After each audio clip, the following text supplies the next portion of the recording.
kuidas avada oma usku mittekristlasest sõpradele? Väga hea küsimus.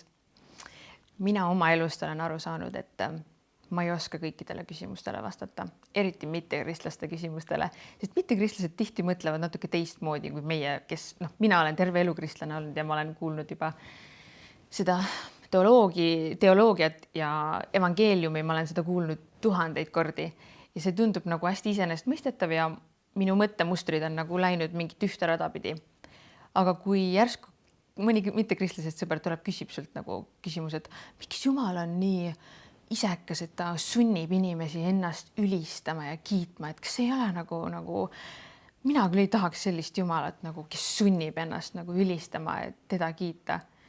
Ja siis mõtled, appikene, et vau, kui ta mõte, et ta ei ole lihtsalt vist kunagi näinud Jumalat või mõistnud, milline on Jumal ja siis tal tekibki see küsimus, et milline see Jumal peab olema, kes sunnib ennast ülistama, et ma ei tahaks küll ja ma täiesti mõistan teda.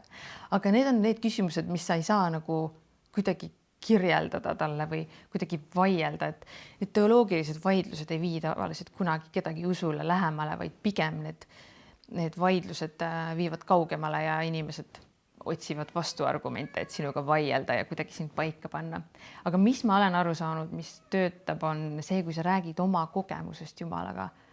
Räägid, mis Jeesus on sinu elus teinud. Muidugi räägi evangeeliumi, et milles üldse kristlus seisneb, milles sinu usk, millel see põhineb. Et Jeesuse tööst on väga tähtis rääkida, aga räägi kõigepealt oma lugu ja oma tunnistust, mis Jumal on teinud sinu elus, ka väikestest asjadest. Ja see on see, mille vastu inimest ei saa vaielda. Ja see on tavaliselt see, mis toob au Jumalale ja viib fookuse nagu Jumala suuruse peale, mitte sellele, et kas need küsimused saavad õigesti vastatud või mitte.